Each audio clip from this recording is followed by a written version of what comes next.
चाहती हूँ, इस सदन से कहना चाहती हूँ, अगर इस देश में कोई सच्चा राष्ट्रवादी है तो वो मधेसिया है, क्योंकि मधेश ही देश के चारों तरफ, तीन तरफ मधेसी का बसोबास है। माननीय श्री सरिता गिरी, समय 3 मिनट।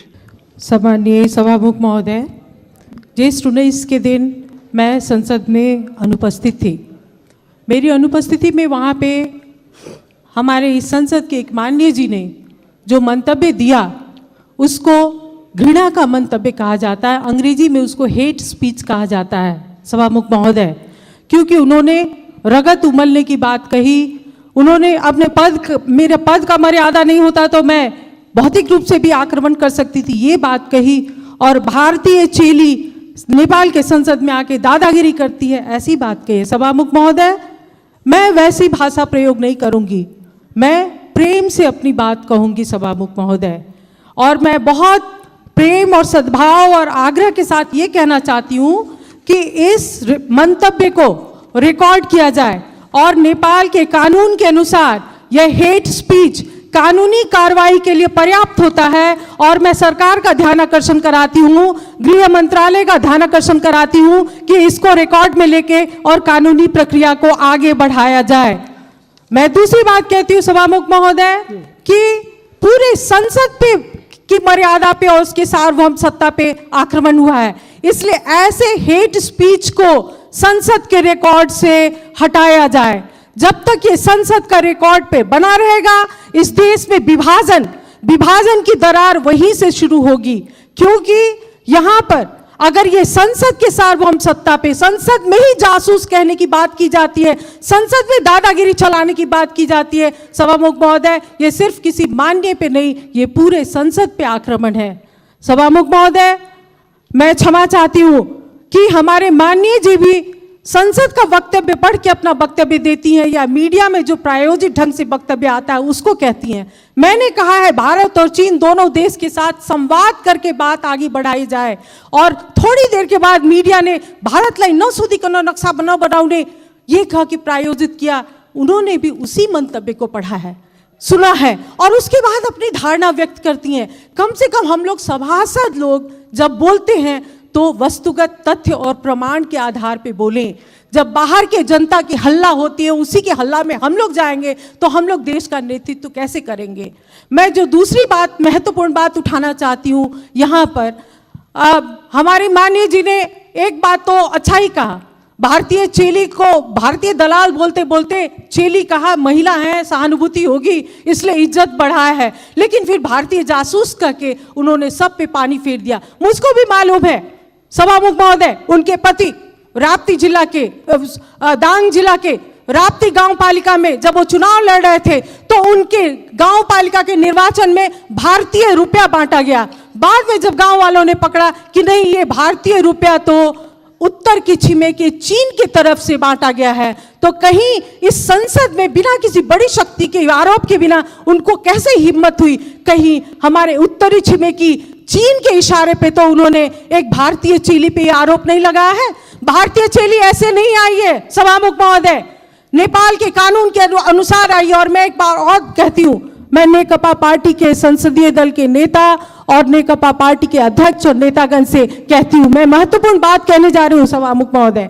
इतिहास की जानकारी नहीं है तो इतिहास की जानकारी हमसे लें, अपने नेताओं और कार्यकर्ताओं को ठीक से प्रशिक्षित करें।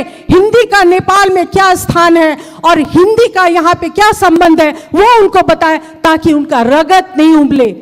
रगत, बुद्ध के संतान का रगत नहीं उमलना चाहिए सभामुख महोदय, और रगत तो बहुत का उमलता है। जब मधेसी को भारतीय और भारतीय को मधेसी बनाया जाता है तो बहुत लोगों का खून उबलता है, लेकिन हम लोग ऐसे ही चांदी के चम्मच में हम लोगों को किसी ने सभासद का सदस्य नहीं दिया है।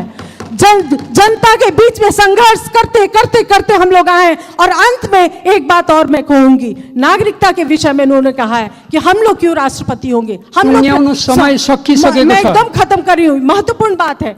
तो मैं भी ये चुनौती तोकिएको देती समय हूँ, मान्नु सक्नु पर्यो।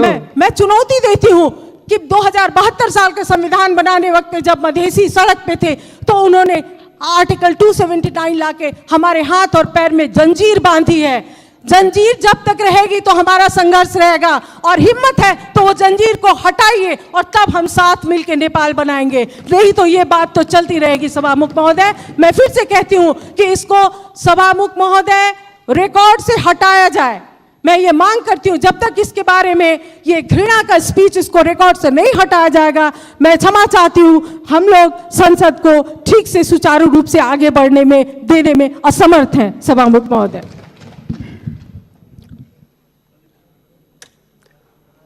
माननीय श्री अमृता देवी अग्रहरी, समय 3 मिनट। सम्मानीय सभामुख महोदय, 19 गते के पार्लियामेंट के बैठक में जिस तरह हमारे माननीय गंगा चौधरी जी ने जो शब्द का प्रयोग किया है उससे हमारी पार्टी का ध्यान आकर्षण हुआ है। मैं स्पष्ट ढंग से कहना चाहती हूं कि माननीय गंगा चौधरी जी को माफी मांगना होगा। मान्य सदस्य अहिले बस्नुस्। माननीय सभामुख महोदय, जो भी इस सदन में सांसद के रूप में उपस्थित है वो संपूर्ण प्रक्रिया पूरा मान्य करके ही सदस्य सांसद मर्यादित बनकर ढंगले आया हुआ बोल्नु है। होला, तपाईहरु बस्नुस्। इसलिए मैं आपसे स्पष्ट बस्नुस्, रूप मेरो में ध्यान कहना आकर्षण चाहती भयो, हूँ कि ये सदन जो है ये खून खौलाने वाला जगह नहीं है। स्तरीय भाषामा बोल्नु होला, विषयमा सम्माननीय केन्द्रित गरेर सभामुख बोल्नु होला। महोदय, यहाँ खून ठंडा करके बात करना चाहिए, और अगर किसी का खून बहुत ज्यादा गर्म होता है तो बागमती में जाकर छलांग लगाना चाहिए। सभामुख महोदय, यहाँ किसी का अपमान करने का जगह नहीं है। सम्मानीय सभामुख महोदय, मैं स्पष्ट ढंग से कहना चाहती हूँ कि जिस तरीके से हम लोगों के साथ भेदभाव होता आया है, किसी भी बात का एक सीमा होता है, सीमा से बढ़ करके आवाज उठाया जा रहा है, अपमान किया जा रहा है। हिंदी में जो बोलता है, हिंदी शब्द का प्रयोग उन्होंने कहा है। सम्मानीय सभामुख महोदय, आपके कार्य व्यवस्था के तहत शुरू में हम लोगों ने जब शपथ ग्रहण लिया था उस समय पूछा गया था कि आप किस भाषा में शपथ ग्रहण लेंगे। हम लोगों ने अपना अपना उद्देश्य के तहत, जिसमें हमको सरलता होती है, हिंदी में भी जिसको जो अपना सहज होता था उस अनुसार हम लोगों ने लिखित दिया था, और हिंदी में हम लोग बोलने के लिए शपथ ग्रहण लिया। और हिंदी में बोलने के लिए इस तरीके से हमारे ऊपर जो है छीटाकशी होता है, अपमान होता है।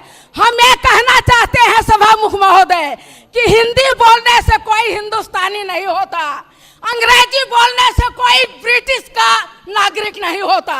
जिस भाषा को जिसको सरलता होती है उसी भाषा का प्रयोग किया जाता है सभामुख महोदय।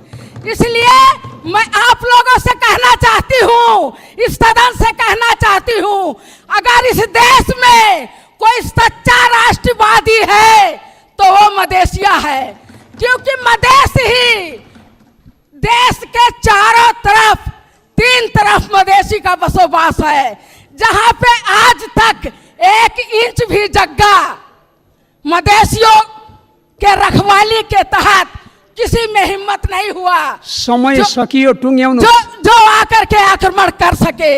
लेकिन आज जो सीमा को लेकर बात उठ रही है सभामुख महोदय, बहुत महत्वपूर्ण बात है।